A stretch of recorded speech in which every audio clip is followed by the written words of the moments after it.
eu ouvindo o Toledo falar, eu fiquei pensando, imagina se o Bolsonaro perde, né, Toledo, vai amargurar não ter olhado para o Nordeste nesses 4 anos, o resto da vida, né?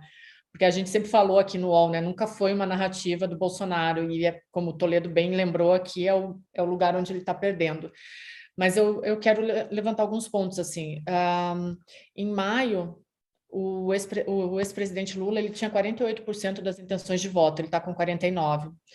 O Bolsonaro tinha 27, está com 45. Subiu 17, 18 pontos aí de maio para cá, ou seja, aquele crescimento lento e constante, ele continua acontecendo e assim, levantou ele, né, de 27 para 45. O que eu acho que acontece no meio disso tudo, assim, que foi uma das primeiras coisas que eu pensei nas pesquisas, assim, quando eu comecei a estudar o bolsonarismo. Tem um ponto sobre as igrejas. A gente, olhando esses dados aqui, a gente percebe que o que aconteceu em Aparecida não impactou em nada, né? O Bolsonaro continua com os votos dele consolidados. E isso me faz lembrar essa ligação do bolsonarismo com esse Brasil profundo, né?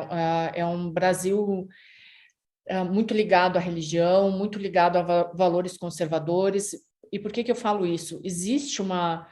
Hoje o Lula lançou essa carta aos evangélicos, mas existe uma ligação desse conservadorismo mais para a extrema-direita, dos evangélicos com o bolsonarismo, que ele está enraizado, mesmo antes da gente conhecer o bolsonarismo.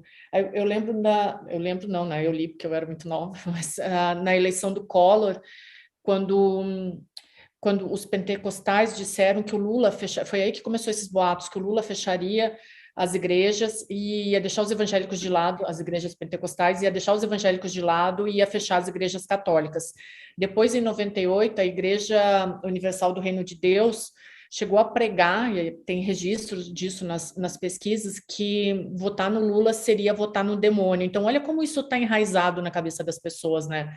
Então, esse direcionamento do Lula para os evangélicos é uma coisa que não funciona porque já é histórica a ligação deles com o bolsonarismo, né? Esse é um ponto. O outro me faz pensar porque aumentou a diferença no Sudeste, e aí, para não me estender muito, o efeito Zema, que entrou com esse protagonismo todo na campanha do presidente Jair Bolsonaro, né? Isso tá surtindo efeito pelo visto, né? Mas tem essas ligações, o bolsonarismo tem uma ligação com esse Brasil profundo que a gente estava falando um pouquinho antes de começar o programa, que, por exemplo, o Fernando Henrique, que até então era o representante das direitas, não tinha. O Fernando Henrique é mais moderado, né? O bolsonarismo vem e desperta no brasileiro esse ódio mais enraizado. Então, coisas que a gente não dizia normalmente agora estão institucionalizadas, como, por exemplo, a tese do bandido bom é bandido morto, né? Então, o bolsonarismo desperta esse ódio, e aí o ódio ao PT, o ódio à esquerda e ao caos e à bagunça que a esquerda promoveu, segundo o bolsonarismo, faz com que esses votos sejam enraizados, né? O bolsonarismo normaliza o discurso de ódio, é isso? Institucionaliza, né? Coisas que a gente não falava, né? E não falava, bandido bom é bandido morto, ou mulher tem que ficar em casa. Isso acabou sendo institucionalizado, o próprio machismo, né? Que antes era uma coisa muito nas entrelinhas, não era bonito dizer, hoje ganhou uma institucionalização, né, Kennedy?